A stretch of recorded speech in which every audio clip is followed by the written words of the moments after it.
All right, so we're recording now. So some thoughts, not about the election, which all I've said so far is vote. That's all I'm going to say. That's all I'm going to say. I've been grading, and I'll try to catch up over the weekend. I think I should finish the third question today, I think. And then I've got something else I have to do tomorrow. So I probably won't work on the fourth question until Saturday. But it made me think about the questions. So I want to talk to you about some strategies maybe for weekly questions. Although in general, you're doing fine. I mean, everything's pretty good. Most of you are getting like 8, 9, occasionally a 10 if I'm like, woohoo, that was really good. But most of you are doing fine on the weekly questions, but some of you aren't. So I just wanted to share some thoughts. So, all right, weekly questions. So here we go. And I think I went ahead and put the rest of these in so you can turn them in. So hopefully they're in the assignment section. I noticed a couple of you working on the extra credit thing already, so that's cool. And that one's due, extra credits due not this Friday, but next Friday, and weekly questions the Friday after. So stuff that will help you, I think, for the weekly questions. Now, one thing that I've been doing, just because I'm a teacher and my undergraduate degree's in English, so apologies, maybe is highlighting some grammar usage mechanics errors. I'm not counting off for those, but just trying to bring them to your attention. I know sometimes you think, I don't mean you personally, I'm the collective you, people think that kind of stuff doesn't really matter and you only need to pay attention to that in formal writing.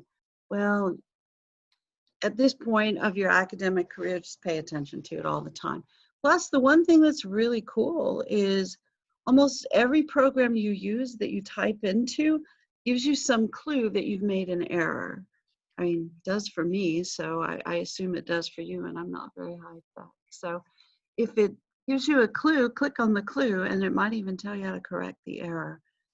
In general, you guys, group, you, have interesting capitalization tendencies. So if it's a proper noun, name of something, name of a person, place, or thing, try to remember to capitalize. Again, I'm absolutely not counting off for that. It's just a good habit to get into.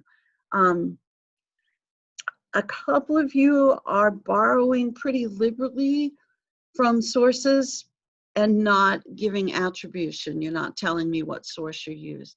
A lot of times it's the textbook, so it's like, yeah, I know that's the textbook.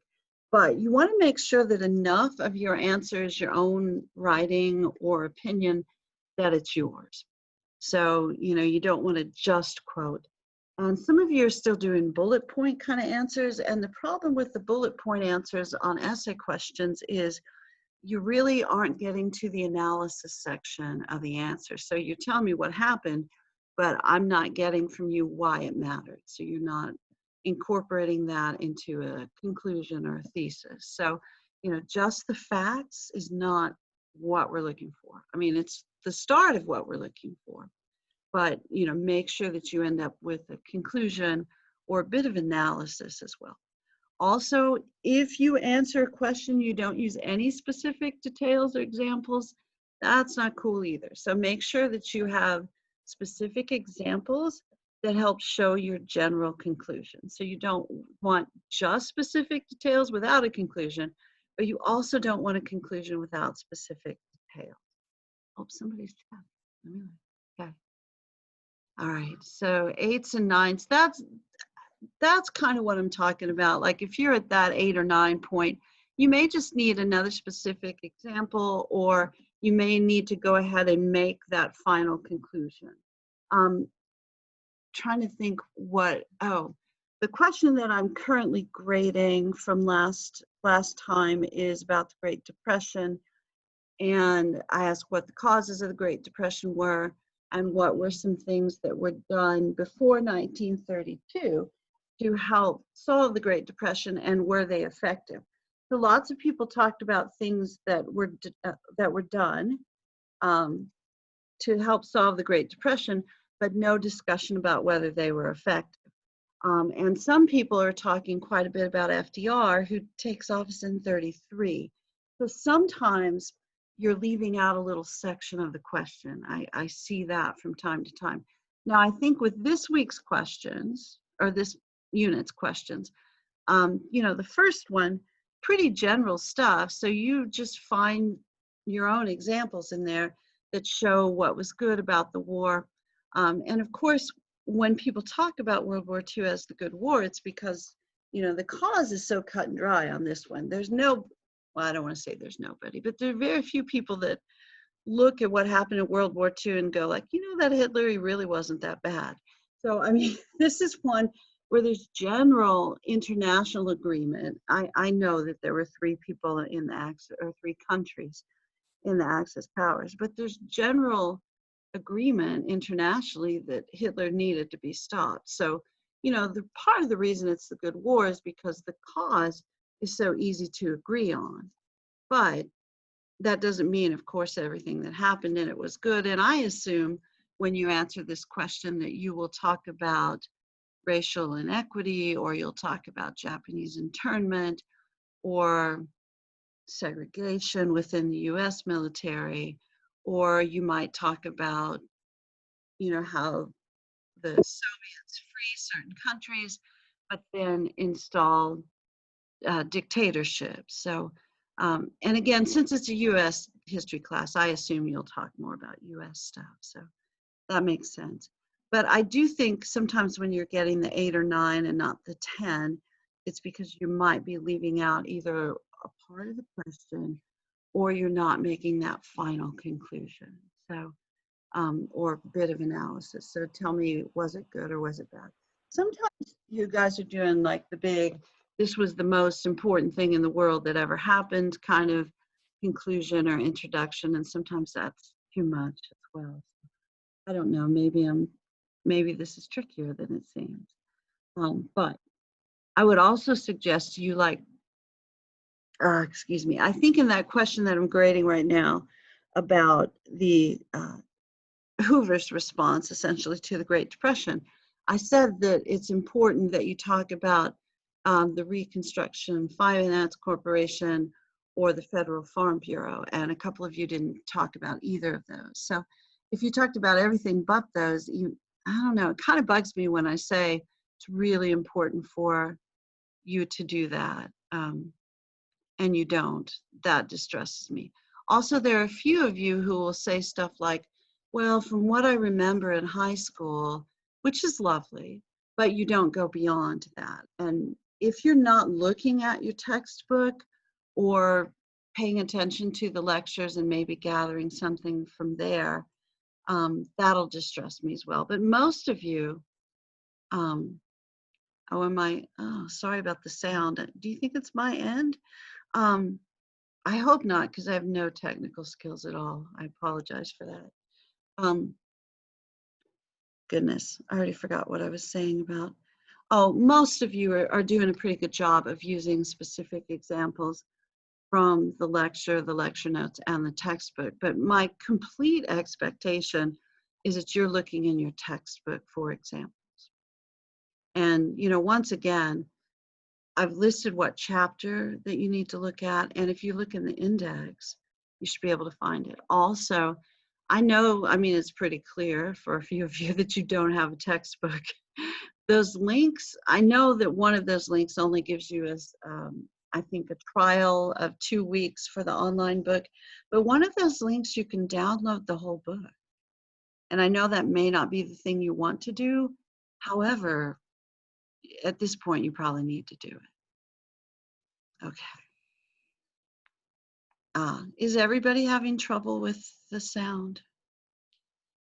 I don't even know, maybe I should type that in, because, yeah, if you can't hear, then how would you know? I'm typing.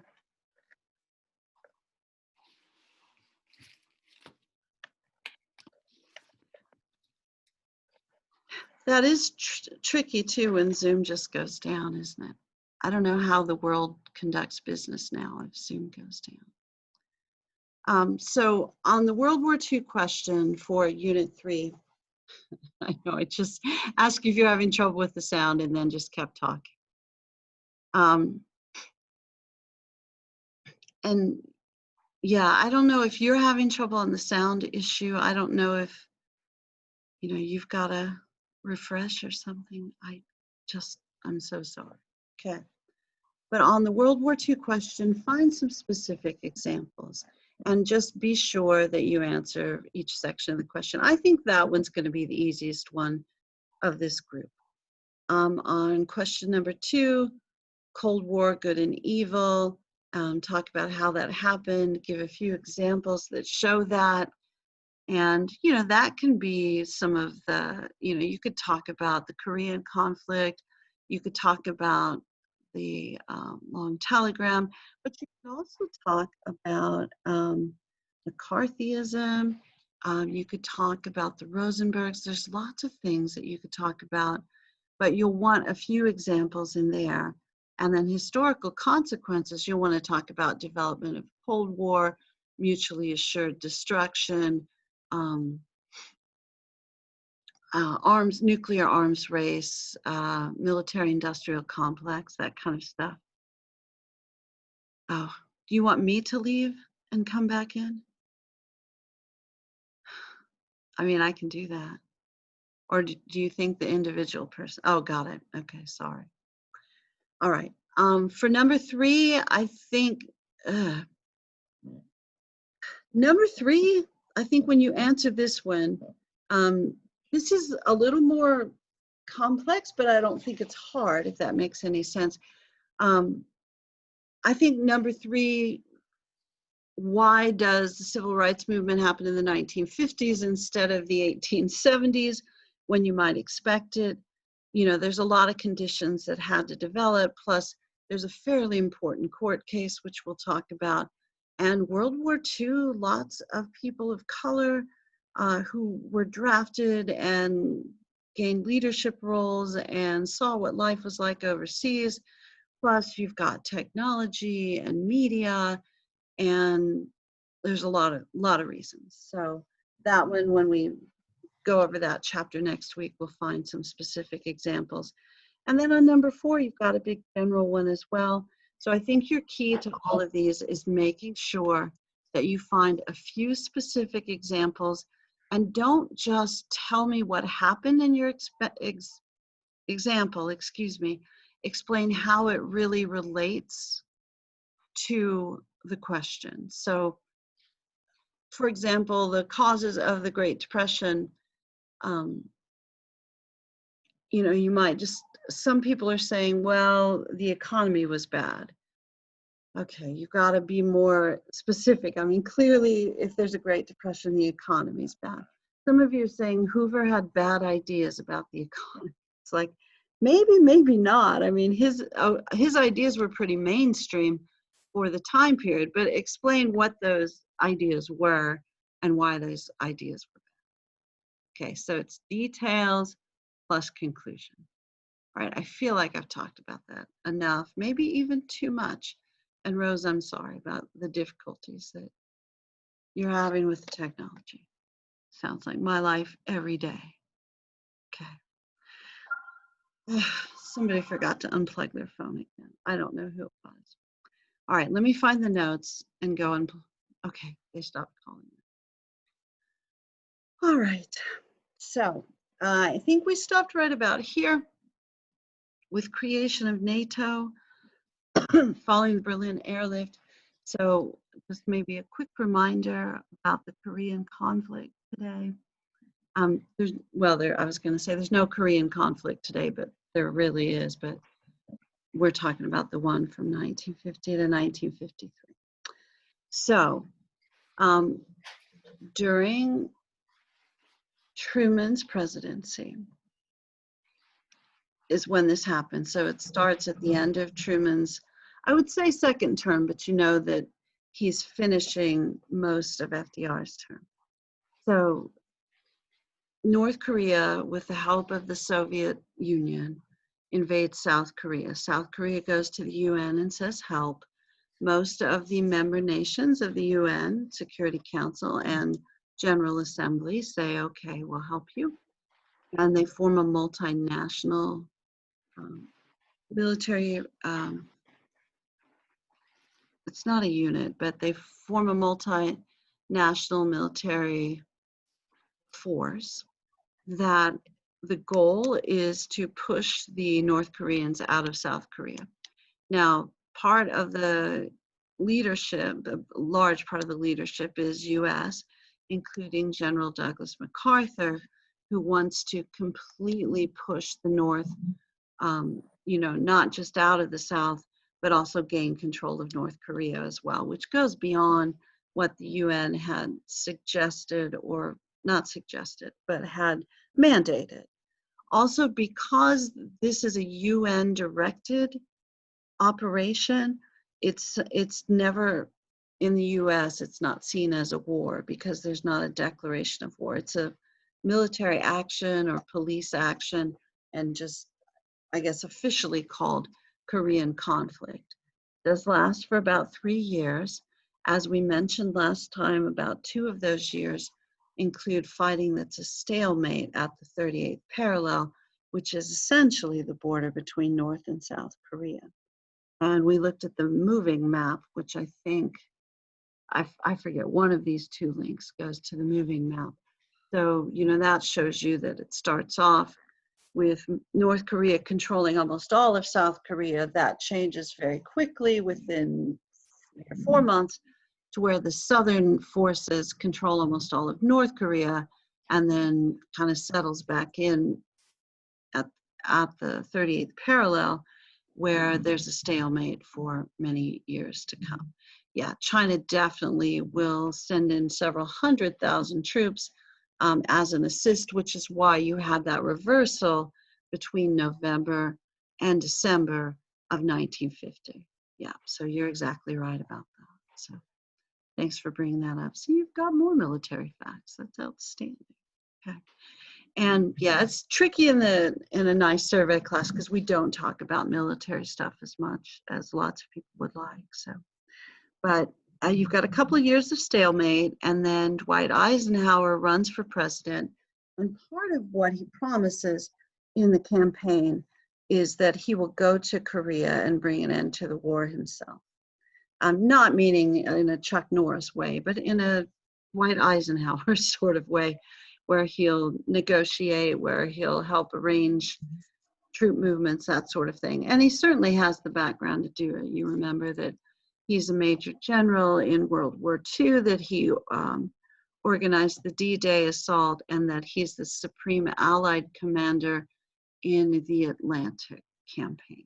So, and he was the head of NATO as well. So he's quite an important fellow and an interesting president. I know one of the books on the book list was the Fred Greenstein book, Hidden Hand Presidency, which I read for some class. I think it was an assigned reading, but it's really kind of a nice short bio, and really argues that Eisenhower's more involved than it seemed on the surface. The popular culture view of Eisenhower is kind of funny if you look at it now, is that he really wasn't very involved, that he maybe directed things a little behind the scenes, but he really just set up an organization, expected it to run kind of on its own, the way maybe the military does. Those of you who've been in the military realize it doesn't just run on its own. There's certainly people that ensure that it runs.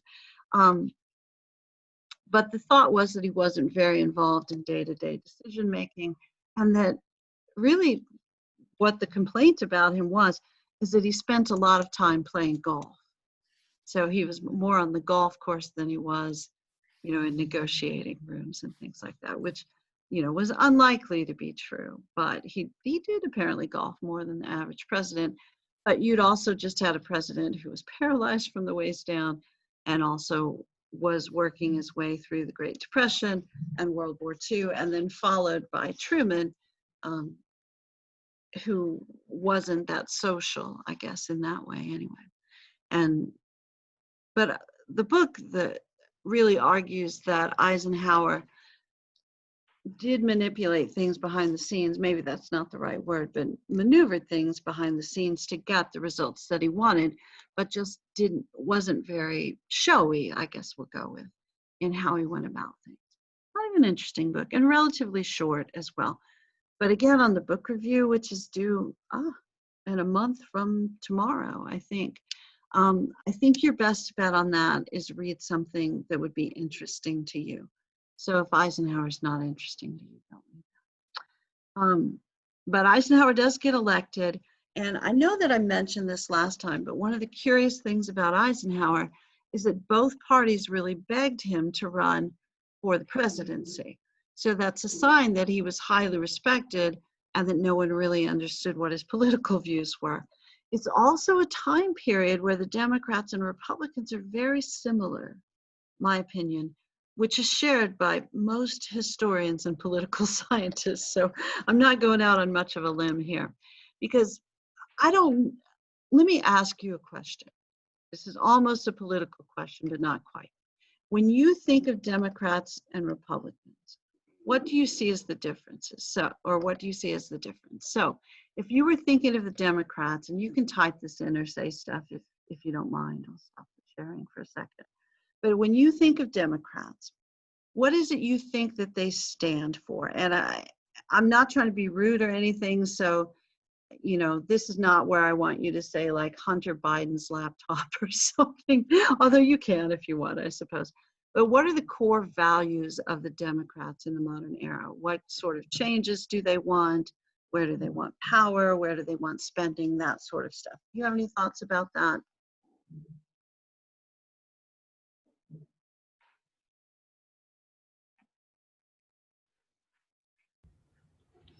Well, I honestly, during this election, is the first time I've ever voted.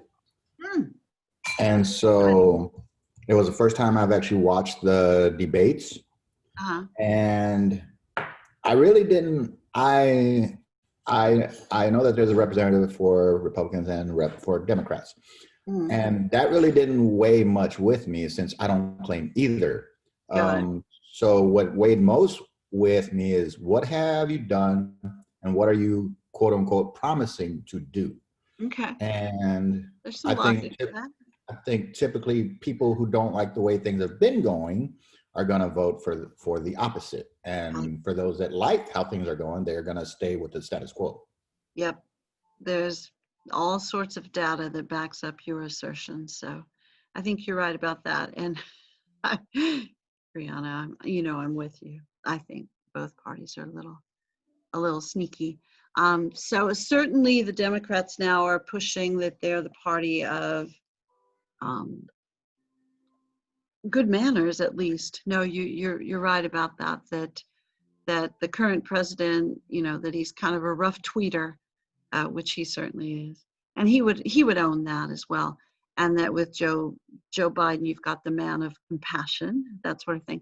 The globalism versus nationalism argument, I think that works, where Republicans would probably argue that they're more nationalistic, and Democrats would probably argue that they're more globalistic. Can I say that? Environmental protection, that's definitely more Democrats than Republicans. And yeah. No, I saw some story about how you're supposed to manage political disagreements within your marriage. So that's kind of a fascinating situation as well. I think in general, this government, the Democrats wanting to use federal government power to make changes probably in the modern era, and Republicans more state government power, or as you're mentioning, they may or may, that's tricky, isn't it? Are they more likely to give the benefits to big business? And one of the weird things that Trump is arguing that's statistically correct is that Wall Street donors tend to be donating more to Democrats right now than Republicans. Yeah, they both do. I'm so cynical about the political parties that I'm not trying to enforce any of my views on you at all. But yeah, I think they both just want power. I would agree with that. They want power to do different things, though. So No, but I think all the stuff you guys have said makes pretty good sense.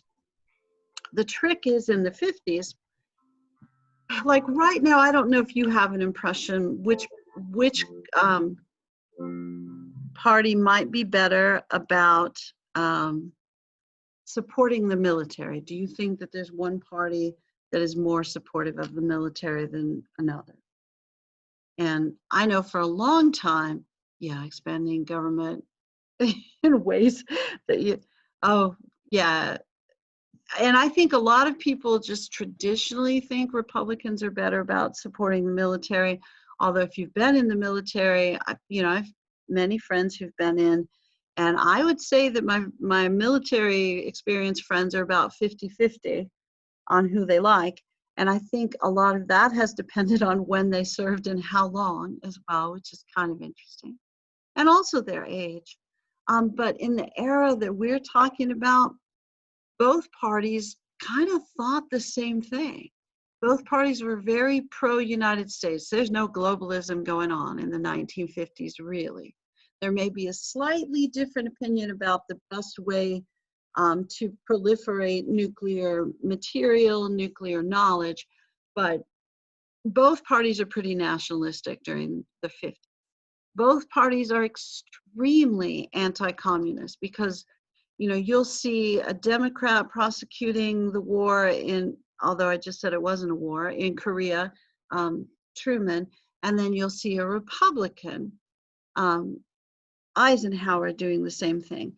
You'll see, as we go through the Cold War, you'll see both parties wanting to increase military spending and to create new weapons. You won't see either party wanting to negotiate with the Soviet Union and kind of back off on the Cold War.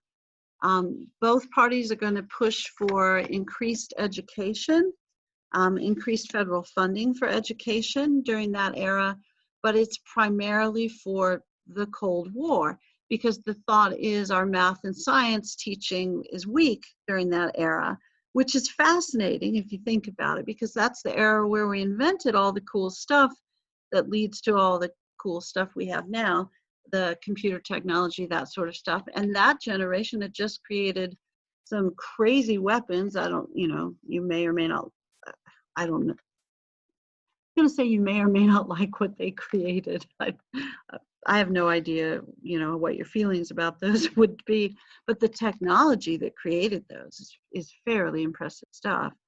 But the thought was people had gotten kind of soft and weak. So if we beef up the math and science teaching, that'll make us less soft and weak. Plus, we wanted people to learn more foreign languages because we needed more spies. So both parties have got this tough on communism, bullish on the military, we want to build up private business sort of thing. Now, in this era, part of the reason you start to see the working class vote more for Democrats than Republicans has to do with something called the Taft-Hartley Act, which is a pro-union bill that's passed through the Congress. It's an anti-union bill that passes through the Congress during this time period. And it essentially makes strikes, it's not quite illegal, but pretty close to illegal, where any time workers want to go on strike, they're automatically forced into a 90-day cooling off period. So their strike has to be, they can declare a strike, but they have to declare it and then wait 90 days. And the president, Truman, vetoes the Taft-Hartley Act, which is something that makes labor unions happy. So after that, by the way, the Congress overrides that because the Congress is very pro-business, whether they're Democrats or Republicans during that time period. However, because Truman vetoes the Taft-Hartley Act, then labor unions start becoming very supportive of the Democrats. And that's true, I think, even to this day. And the reason that probably matters more in those days than it does now, is the number of people who were involved in labor unions and how organized they were and how they would go door to door and try to get people to vote. But outside of labor unions, being more pro-Democrat than Republican, both of the parties really kind of stood for similar things. Now, each party will try to say that they're more pro-military or more pro-US than the other, but both parties are pretty nationalistic during that era. Now, that will change over time, maybe, kind of depends on how you think of it. And in that era, nationally for civil rights, for a while the Republicans are better.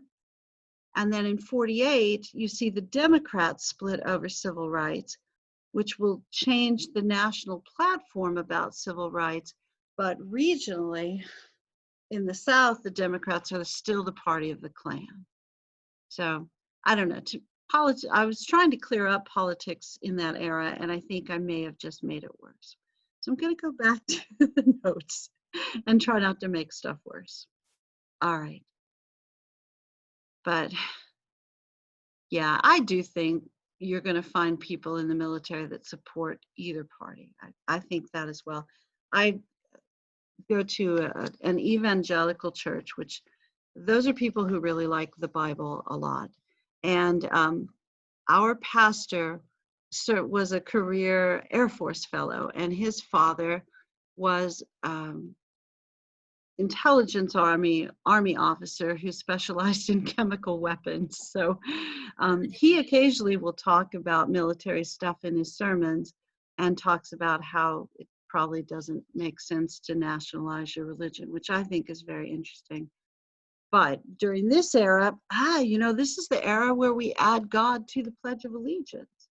So, we're mixing everything up during this era. We don't want separation of anything, but yeah, it's tricky stuff.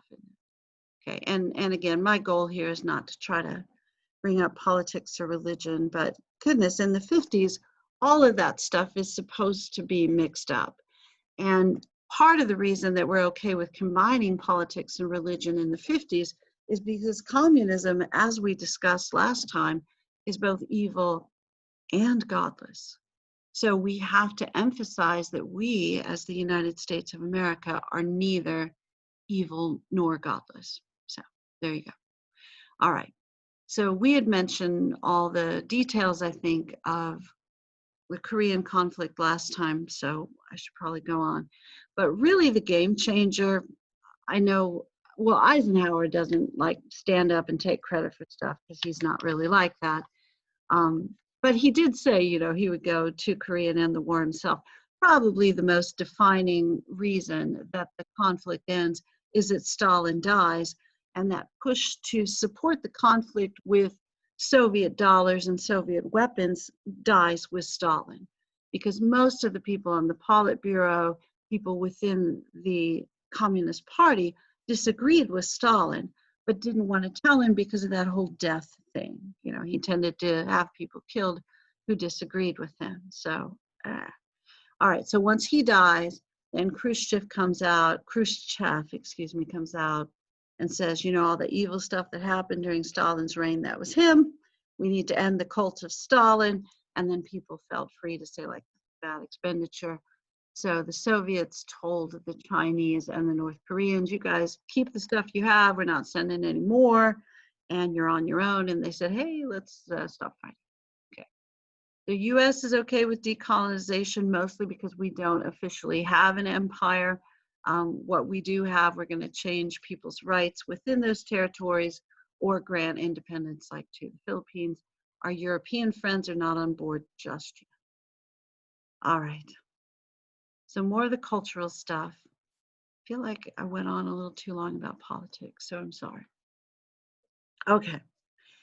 CIA is going to promote the arts because what else would the Central Intelligence Agency do? And the Defense Department, but it's really to make sure that Western culture spreads throughout the world and that people see the United States as good and wholesome, and it infuses our culture with Western global culture. So it's a pro-US spreading of the arts globally, which is moderately interesting. I think we still kind of sort of do stuff like that, but not as officially, and certainly not through the government. And certainly the motive now really is more profit, I would assume. Although there's always the nationalistic motive that's like in there too. There's going to be a push for human rights during this time period. Eleanor Roosevelt is an incredibly important member of the UN Declaration of, or excuse me, the UN Commission on sorry that I lost my train of thought there. The, goodness, I forget what it was called. I think it was just called the Commission on Human Rights, but they write a Declaration of Human Rights, and where it really kind of incorporates those 4 freedoms and the idea that everyone should be treated equally, not discriminated against because of their race, ethnicity, cultural beliefs, religious beliefs, their sex.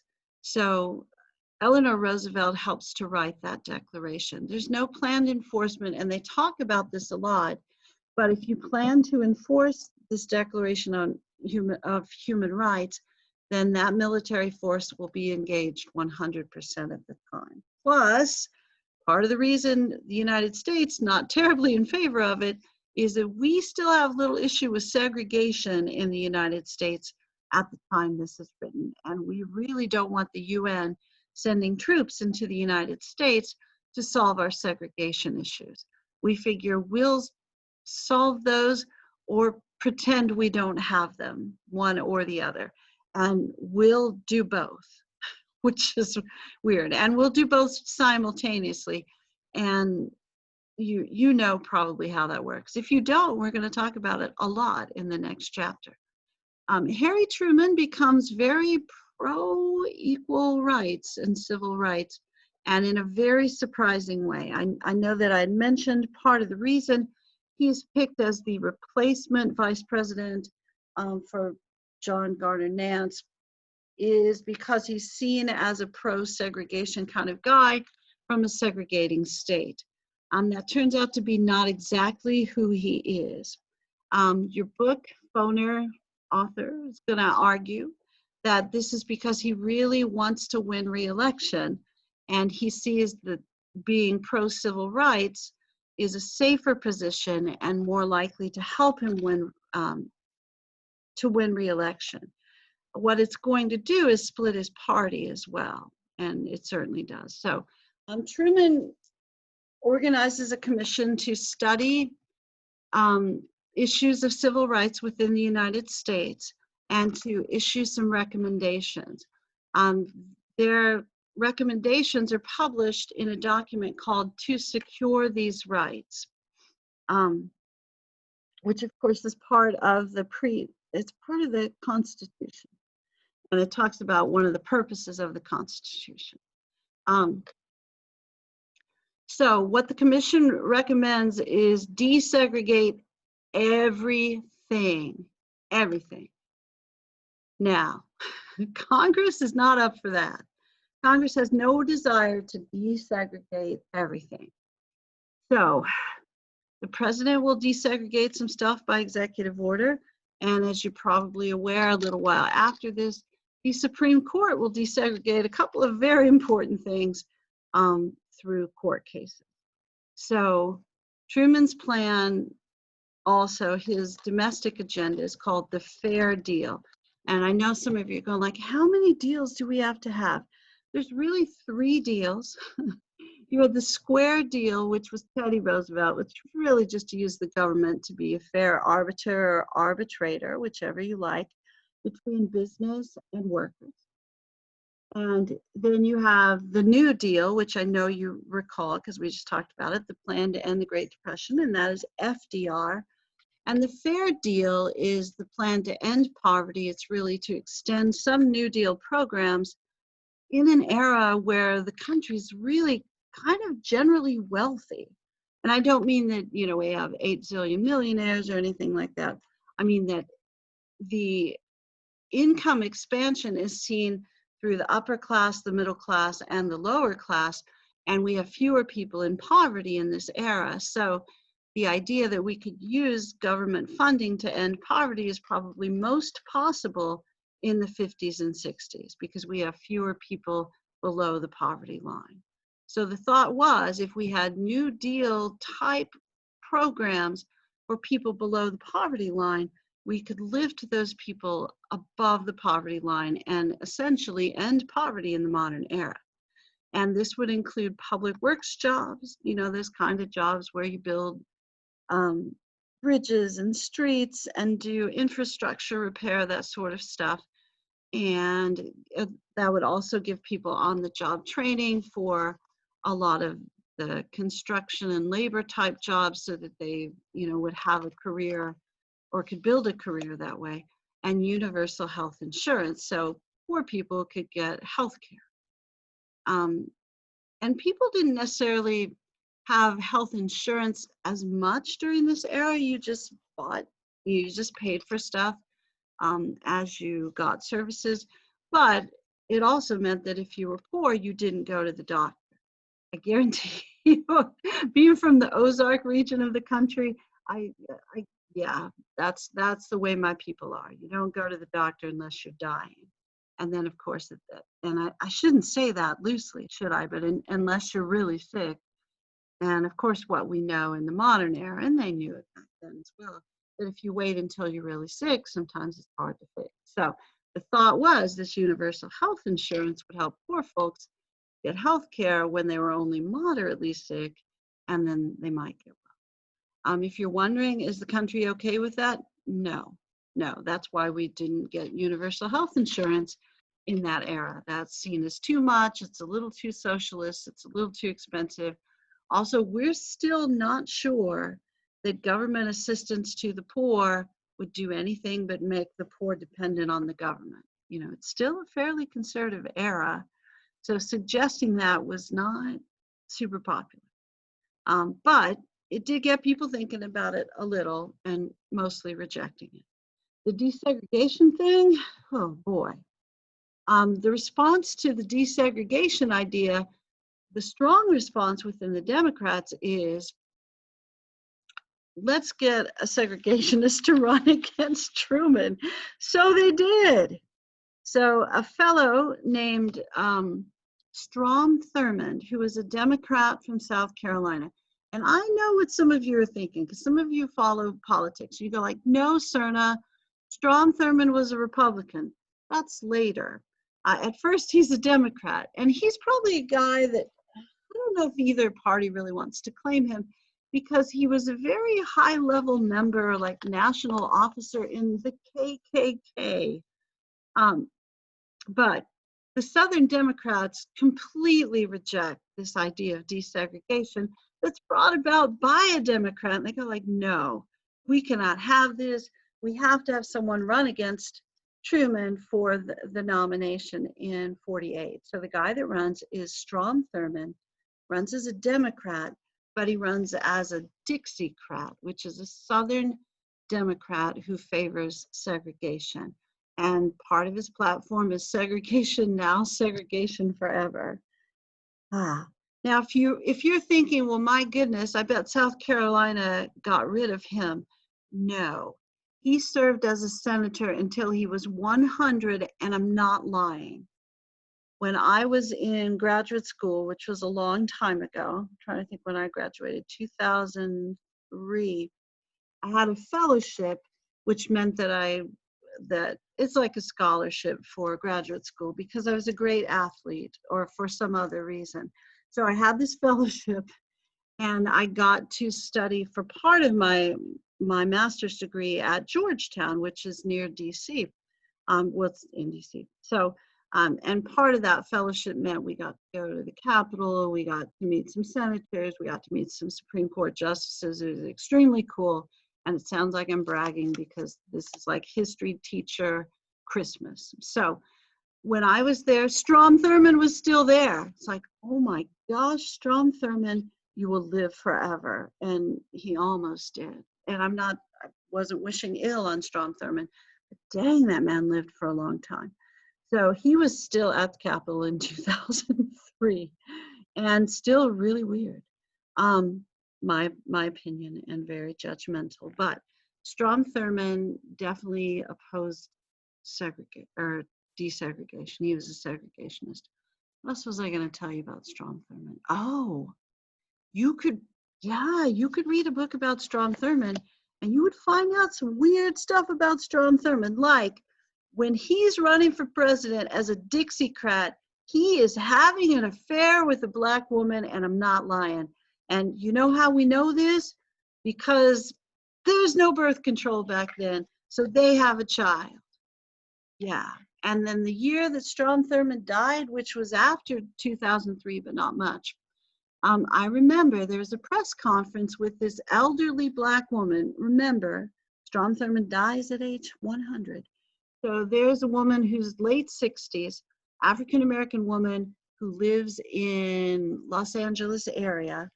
And she gives a press conference. It's the shortest press conference in history.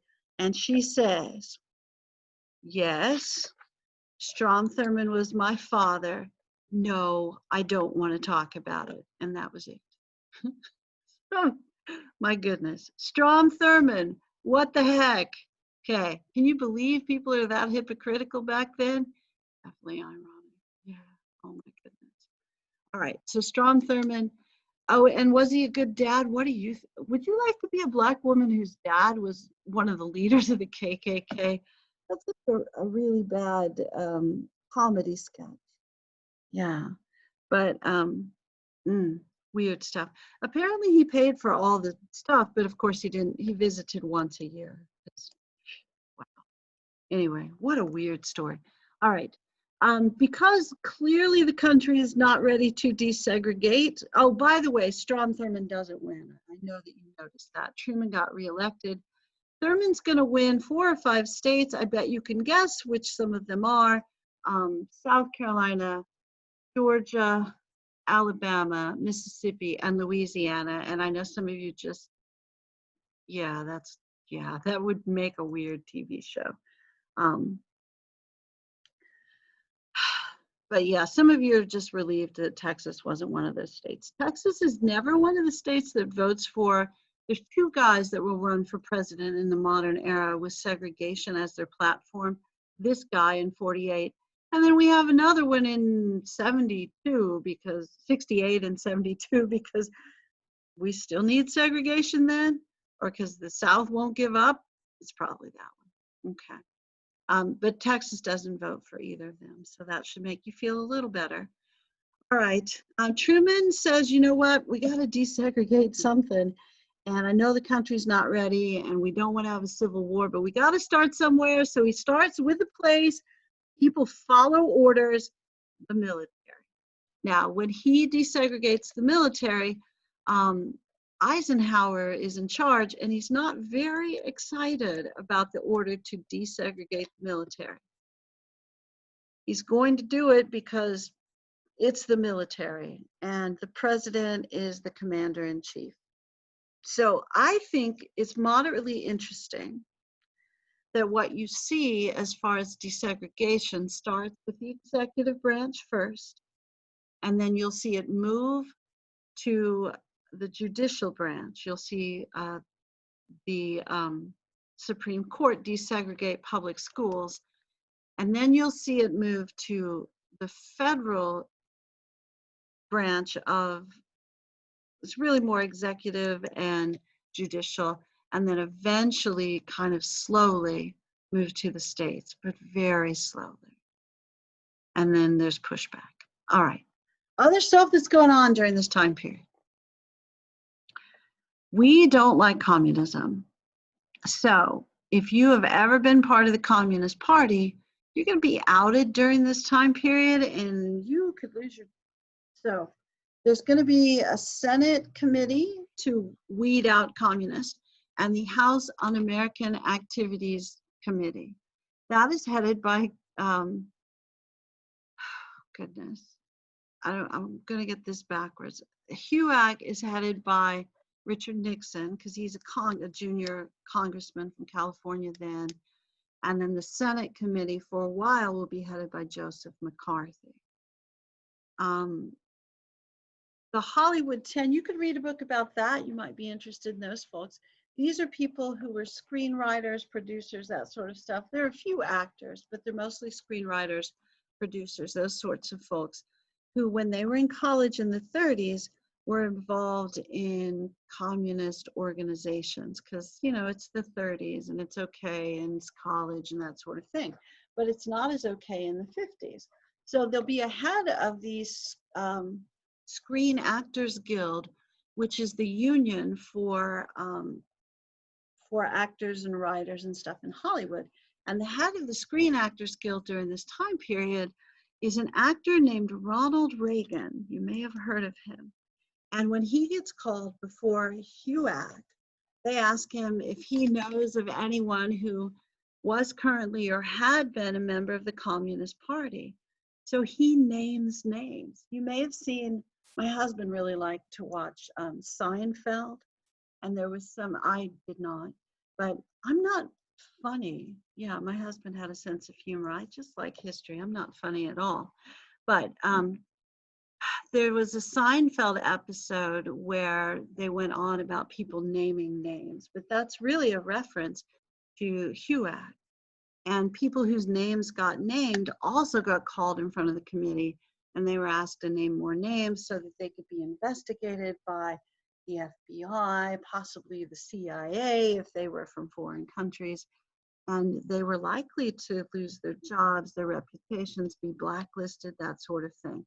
So the Hollywood 10 were people who were called before HUAC and refused to name names. The Karen and Smith Acts are passed during this time period that require people to take loyalty oaths and pledges to uphold the Constitution, that sort of thing.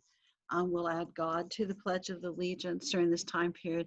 I know most people think it was there forever, but we add it in the 50s. People will get convicted during this time period and either go to jail, lose their credibility, or in the case of the Rosenbergs, lose way more than their credibility. Alger Hiss is going to be called before congressional committees as potentially a spy who helped work, who sold secrets to the Soviets potentially. He's going to argue that he did not, but another spy said that he did, Whittaker Chambers. And being like a double agent during this time period could kind of get you a celebrity gig as well, like you go around on a speaking tour, that sort of thing. So Whittaker Chambers was sort of a celebrity spy who was a double agent. So he was a US agent that pretended he was a Soviet agent. And then there was a female agent, what was her name? Elizabeth Bentley. She was called the Red Spy Queen. So they were both double agents. And they went on speaking tours talking about how evil and godless the Soviets were. So Whittaker Chambers said that Alger Hiss, who's a pretty high-level State Department employee, that guy also worked for the communists. And Alger Hiss was like, that guy's full of crap. I didn't even know him. I don't know how he would say that. And then Whittaker Chambers shows up with some microfilm that has pictures of Whittaker Chambers and Alger Hiss next to each other at some meeting.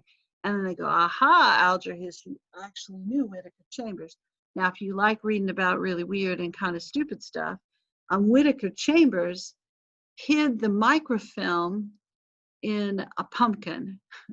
So he leads the reporters and also the FBI out to a pumpkin patch in Maryland where he'd hollowed out a pumpkin and hidden the film in there so nobody would find it. And so sometimes those papers are called the pumpkin papers, the published papers that show interaction between Alger Hiss and show the pictures as well with Whittaker Chambers. So Alger Hiss will eventually get convicted of perjury, but not of spying. And he'll end up losing his career. And I think he goes to jail for a few months. The Rosenbergs, and you could read a book about that. That'd be weird and fascinating too. Get convicted of selling nuclear secrets to the Soviets. And what we find out is that some people who had worked on the Manhattan Project at Los Alamos had sold some of the technical secrets to the Soviet Union. And these people were people who worked in the lab, and they included a fellow named David Greenglass and included Julius Rosenberg. And Ethel Rosenberg was Julius's sister, and David Greenglass's, or oh my gosh, Julius and Ethel were married. So Ethel was Julius's wife and David's sister, David Greenglass. So when David Greenglass gets caught, they tell him like, hey, we're giving you the death penalty unless you can turn someone else in. So he turns in his sister and brother-in-law. This is why I have 3 brothers. This kind of stuff makes me nervous. Brothers, you just can't trust them. So apparently what Julius did, he also was a physicist who worked there, and Ethel transcribed the stuff that they stole some documents, they made physical copies at home, and I guess Ethel made the copies and then Julius passed them off in a briefcase, something like this. So when they got caught, they said, hey, we're going to execute you unless you can find someone else to turn in. And they said, no, we think communism is great. It's the thing that leads to equality. We love communism. We're not going to renounce it, that sort of thing. So they get convicted of spying, of espionage, and sentenced to death. And they tell them, we will revoke the death penalty and give you life in prison if you agree to renounce communism, and they won't do it. So they get executed. And this is also slightly controversial for a couple of reasons. I mean, one, we're executing people for federal charges. 2, these are 2 Jewish folks right after the Holocaust that we're executing, so there's that. And 3, they have 2 little kids. And it's the 50s where we think family and little kids are really good, and we just executed some parents. So they'll have an appeal to the Supreme Court that isn't terribly successful. There's also a book, you could read this book, written by the Rosenberg's kids, who argue about argue, I guess is the right word, that their parents were unfairly convicted. That you would find other people who agreed with that, I'm sure. But weird story, I suppose. Senator McCarthy, you could read all kinds of stuff about him. He's the junior senator from Wisconsin. When you're the junior senator, it doesn't necessarily mean you're younger. It means you've been there less time. Like we have, can't remember if Cruz is our junior, I think Cornyn is the senior and Cruz is the junior senator. But there's some states where the older person is still the junior senator. But McCarthy wanted to make a name for himself. This is the best way to do it during this era, is accuse people of being communists. So he went to women's clubs, Rotary clubs, Chamber of Commerce meetings, and gave these speeches where he would hold up a blank piece of paper and he'd say, I have here in my hand a list of 82 suspected communists who work in the State Department. And of course that works out pretty well because, you know, you're going to end up with the Alger Hiss conviction shortly thereafter. So it really kind of empowers McCarthy. He ends up getting his own committee. He ends up getting a lot of power. He accuses a lot of people of being communists. Works pretty well until he says there are also people in the military that are communists. Now, I think one of the dumbest things that you could ever potentially do is to accuse someone who served in the military of not being patriotic. I think that's just a bad move on your part. I think that will not end well for you. There is nothing more unpatriotic in this era than being a communist. So when he says that the army is infiltrated with communists and names a few of them, the army is not playing with him. So they go, okay, let's have some hearings.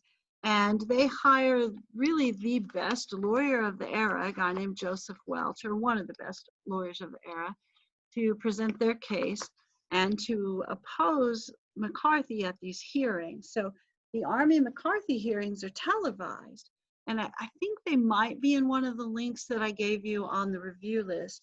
But McCarthy seems a little out of control in these televised hearings. He's too loud.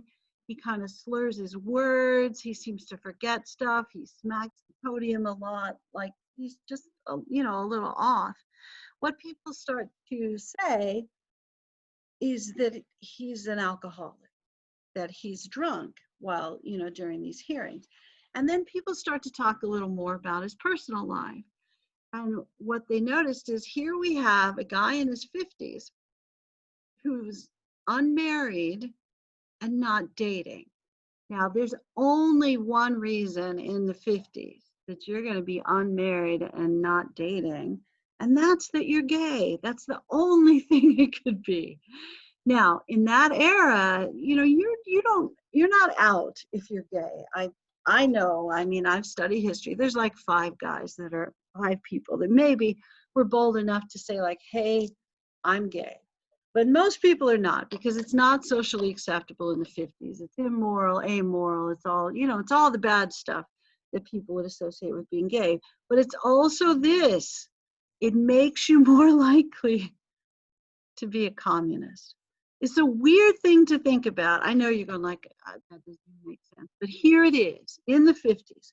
If you had something to hide, like you were cheating on your wife or husband. I know I'm sexist. I always associate the bad things with dudes, so I apologize.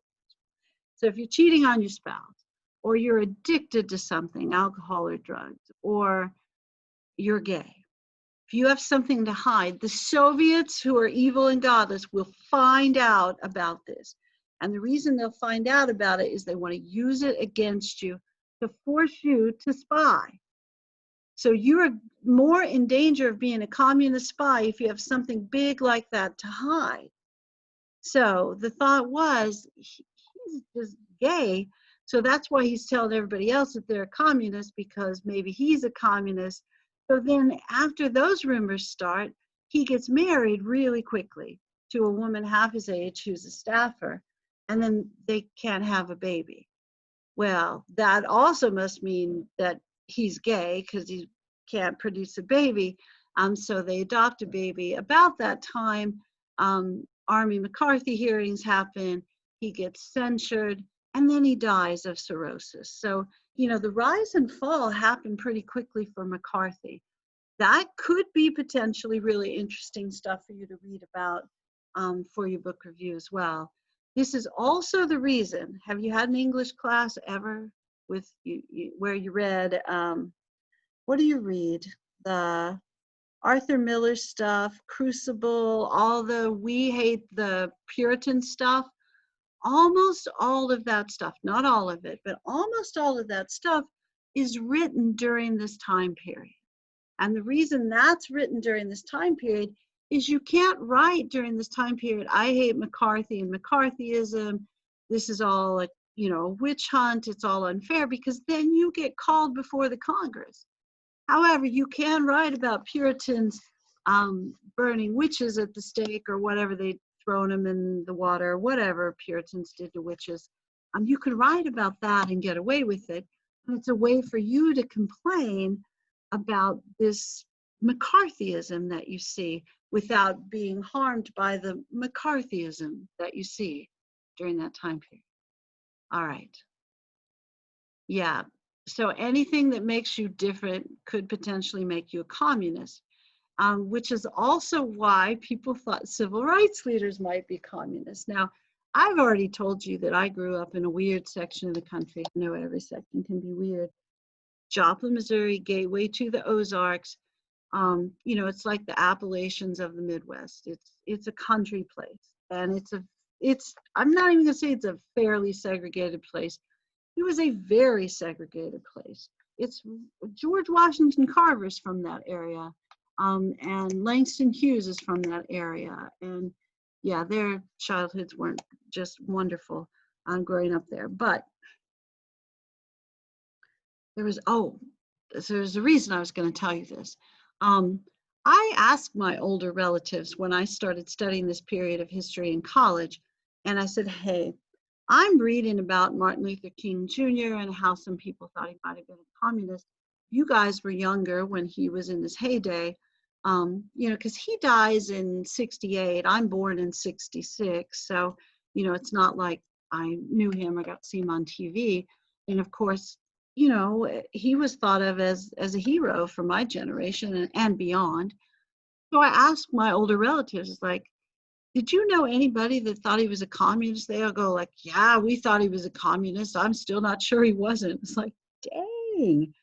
Okay, then. So because he's publicly saying there are things wrong with the United States, he's making us look bad to the rest of the world. So therefore, Martin Luther King Jr. was a communist, which is fascinating stuff, to me at least. Okay, some of you are going like, no, that's not fascinating at all. Yes, it is. Don't be like that. All right, I feel like that's probably a pretty good place to stop for the day. You noticed I already stopped sharing the notes. But before you go, let me double check the roll and also see if you have any questions. So, all right, sorry, double checking the roll. So the people I did not see when I started the day were Raven and Reed Donegan. I'm looking. And if you're here, you can tell me or type it in the chat. And I'm looking. Reed, I see you now. Oh, I was just off the line. I had you then. I'm sorry. Amelia Duran is the person I didn't see. And then the next person I didn't see was Alex Harmon. And I still don't think I see them. The next person I didn't see was Marciana Ortiz.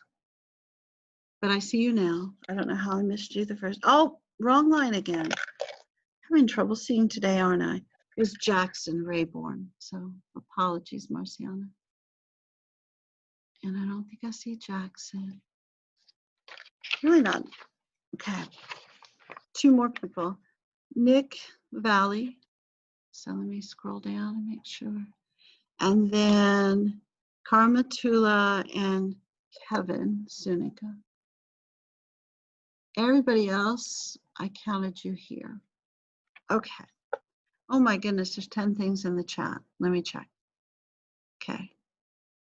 All right, yeah, go to Dad's birthday. Let me stop recording too.